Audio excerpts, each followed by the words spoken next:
Okay, that's me. I am Boss Jelly. So, HR. So, HR, I am in charge, of course, sa employees. Of course, sa mga concerns. Especially complaints. Diba? So, ako yung taga-accept ng mga complaints, especially hindi mo kayo ma-resolve sa team. Then, of course, mga transfer letters, disaffiliation letters, ako din yung nag-a-accept natin. Okay? Then, Post Rose Harriet Remorosa. So, siya yung in charge sa CPD. CPD, promotions. Then, of course, siya din yung tandem ko pala sa legal. When it comes to legal, yung mga kadalasan na mga concerned agents na hindi na kaya nito, hindi na kaya sa team. So kami yung nag-handle, kaming dalawa. Okay? The next one, sa documentation, that is Bien. And also, Nicole. Nicole is the assistant of Bien de la Calzada. Sila yung sa documentation sleep natin. Then of course, are you familiar with Chia?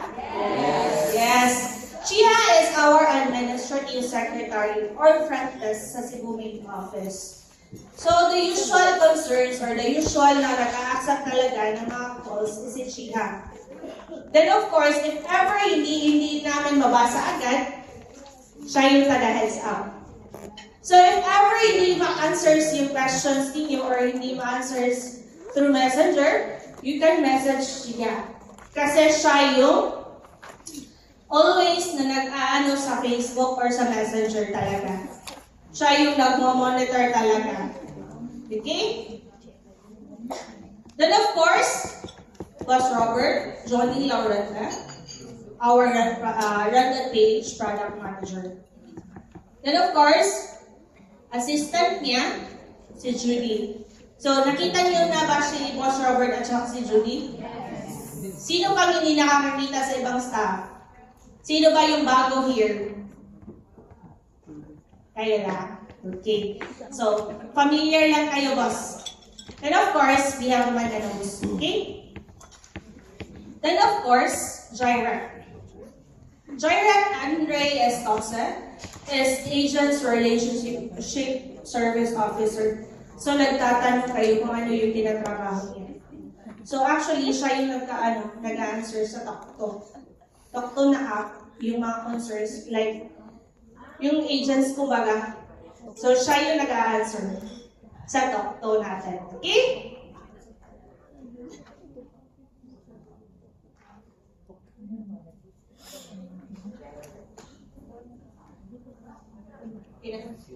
Okay, so Marvin Labial, he is our graphic artist. Siya yung solo lang siya na graphic artist ha. So, meron kadalasan, I know, some of you here nagpapagawa ng poster, pinaka-urgent. Actually, si Boss Marvin, siya lang mag-isa. So, if ever hindi kayo ma-entertain, gamit na lang kayo ng Canva. Di ba? Canva na lang kayo. Mag-customize ng Canva. Anyways, whenever you have magpapagawa kayo ng poster, make sure po na ahead of time kayo na magpapagawa. Hindi 1 week na. For example, nag-request kayo ng Monday, event is Friday na. So we have to organize po, dapat po, before the scheduled date or scheduled week, ahead po kayo kasi madami din siya ginagawa. Okay? Then of course, our accountant, Miss Vivian Tiao. So, siya yung sa accounting natin. Then of course, Shobe, accounting. Show business. Mary May Bicaldo, accounting din. Jessa May Pelayo sa accounting. Then of course, Boss Johnny Tuaza, accounting. Then, Gladys, accounting. So, nagtatanong kayo, no, bakit madaming accounting? Diba? So, actually, madami talaga ang accounting. It's because hindi kaya ng tatlo lang. Hindi kaya kasi madami kayo. Daming cities na hinahandle nila. So hindi talaga siya within one day matatapos sila lahat. So dami din silang ina-accommodate, especially concerts. Okay?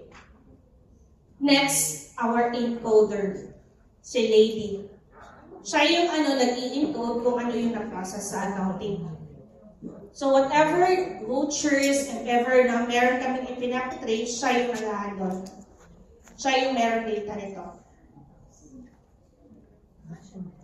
Then of course, Kuya Junel Tabarna, which is our collection officer sa Cebu. Siya yung taga-collect ng commissions, checks. Siya yung nag-pick up lahat ng checks. Siya lang mag-isa sa Cebu. So, kadalasan nga, diba? Sabi, bakit boss, pinipick up na yung na-pick up na daw. So, the question, the answer is, tama po, ma-pick up po on time ni boss, ni Kuya Junel yung check. But, hindi agad-agad mag-deposit on that day. Because, hindi lang isang developer ang pinupuntahan. More than 10 developers every day kung hinahandle ni Boss Jonah. So yun.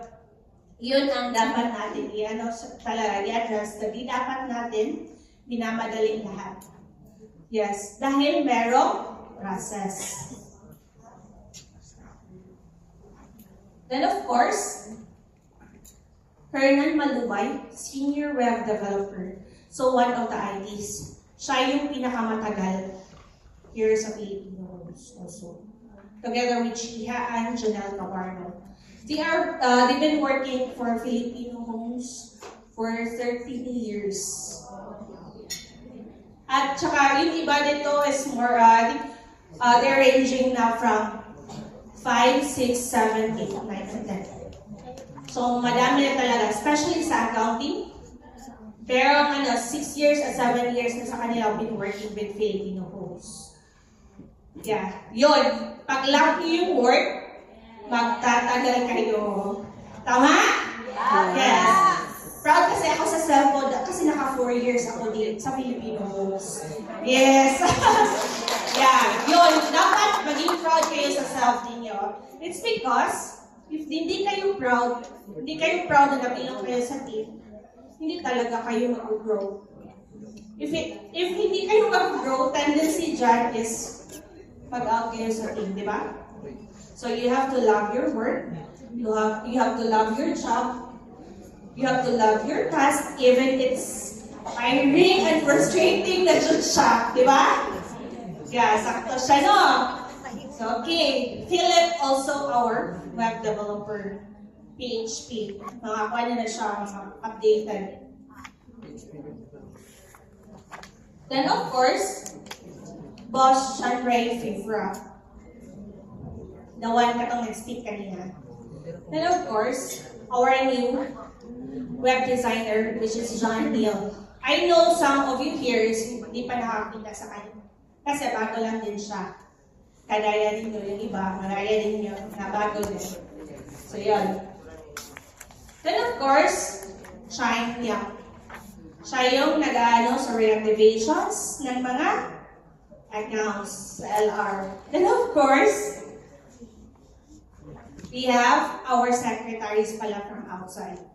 So, familiarize, if ever you have concerns outside, if sino yung i-contact sa Davao, we have Jeanette Abenuhar or Jane Abenuhar. Siya yung secretary natin sa Davao. I think she's been working with Filipinos for more than 10 years. Of course, our new secretary sa Davao, Maria Rivajin Paman. The next is our accounting staff sa Davao, Sir Ryan Sula. So, siya yung nag-help sa accounting sa Cebu. So, whatever computation sa Davao, siya yung nag-ano doon. Then, of course, work niya sa main office sa Cebu. Then, of course, secretary sa Iloilo, it's Rhea Di Canal, and Alpha Grace Hanolino. So, matagal din sila na secretaries. They've been working sa Filipino Homes for since 2017. So matagal na talaga. Then of course, Secretary sa CDO, Buena, Main Liugaw, and our accounting staff, which is Lorna Mason. So sila yung staff natin sa CDO. And of course, from Bacolod, Shari Tato, siya yung secretary, at saka si Cherry Pange, secretary from Bacolod. Then of course, Manila,